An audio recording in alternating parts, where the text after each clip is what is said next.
Good morning प्यारे बच्चों, मैं हूं आपके एजुकेटर पूर्णिमा और हम करेंगे वर्कशीट नंबर 5। सब्जेक्ट आपका हिंदी है, कक्षा आपकी 8वीं है और आज डेट है 8 अक्टूबर। बच्चों, आज इस कार्यपत्रक में हम अपने पाठ्य पुस्तक वसंत के तीसरे पाठ बस की यात्रा का प्रथम भाग पढ़ने जा रहे हैं। स्टूडेंट्स, इतनी मज़ेदार ये पाठ है, इसको हम लाइव में पढ़ेंगे। कल मैं इस चैप्टर को पूरा पढ़ रही थी आपकी बुक से, तो मुझे इतनी हंसी आ रही थी इसको पढ़ के। जब आप इसको पढ़ेंगे तो आपको बहुत मज़ा आएगा पढ़ने में। जिस तरीके से इसको लेखक ने लिखा है ना, तो बहुत बहुत ही इंटरेस्टिंग लगेगा आपको और आप भी बहुत हंसोगे। तो इसको लाइव में करेंगे, ठीक है, 1:30 बजे। यह हरिशंकर परसाई जी की व्यंग रचना है। व्यंग क्या होता है? जब आप एक ऐसी विद्या होती है जिसमें आप बातों को सीधे सीधे नहीं कहते हैं, बल्कि उसे इस प्रकार घुमा फिरा कर कहते हैं कि सामने वाले को बुरा भी न लगे और हमारी बातों को भी वह समझ जाए। इस पाठ में भी लेखक व्यंग का प्रयोग करते हुए भारत की सार्वजनिक परिवहन व्यवस्था पर गहरा चोट करते हैं। आइए पाठ को पढ़ते हैं और समझते हैं। इतनी खटारा बस होती है जिसमें ये जाते हैं और जिस तरीके से ये वर्णन करते हैं वो और भी ज़्यादा मज़ेदार है। तो पहले आज हम चैप्टर ही पूरा करेंगे, ठीक है, लाइव में। हम 5 मित्रों ने तय किया कि शाम 4 बजे की बस से चलें। पन्ना से इस कंपनी की बस सतना के लिए घंटे भर बाद मिलती है, जो जबलपुर की ट्रेन मिला देती है। सुबह घर पहुंच जाएंगे। हम में से 2 को सुबह काम पर हाजिर होना था, इसलिए वापसी का यही रास्ता अपनाना ज़रूरी था।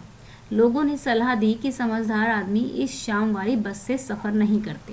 क्या रास्ते में डाकू मिलते हैं? उसने कहा नहीं, बस डाकिन है। क्योंकि जो बस थी ना, वो इतनी इतनी खस्ता थी कि सारे आंदोलन कर देती है वो। असहयोग आंदोलन, सविनय अवज्ञा आंदोलन।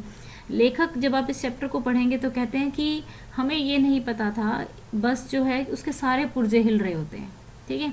जब आप पढ़ोगे तो बहुत मज़ा आएगा। अभी आगे ये आपका चैप्टर चलेगा कई दिन तक। बस को देखा तो श्रद्धा उमड़ पड़ी। खूब व्योवर्ध थी, यानी कि बहुत पुरानी थी। सदियों के अनुभव के निशान लिए हुए थे, उसमें बहुत सारे निशान थे। लोग इसलिए इससे सफ़र नहीं करना चाहते थे कि वृद्ध अवस्था से में इसमें कष्ट होगा।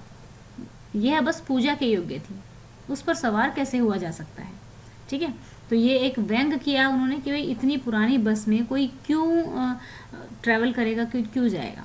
अब शब्द आपको याद करने। हाजिर का मतलब होता है मौजूद या उपस्थित। डाकिन का मतलब डाकू शब्द का स्त्रीलिंग रूप। व्योवर्त बड़ी आयु वाला, वृद्धावस्था बुढ़ापा, ठीक है। तो चलिए क्वेश्चंस करते हैं।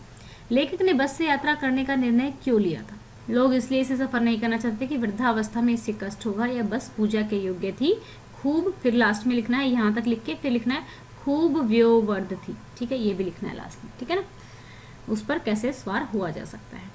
और देखिए, अपनी कल्पना से अपने घर पे पड़ी किसी पुरानी चीज़ को देखते हुए मजाक की लहजे में उसे होने वाली बातचीत को लिखना है, ठीक है। उससे होने वाली बातचीत को लिखना है। तो मैं अपनी बातचीत तो नहीं लिख रही हूँ, लेकिन मैं यहाँ पे अपनी जो घड़ी है, मेरी एक पुरानी सी घड़ी है, मेरे घर में आएगा, ठीक है, मेरे आएगा।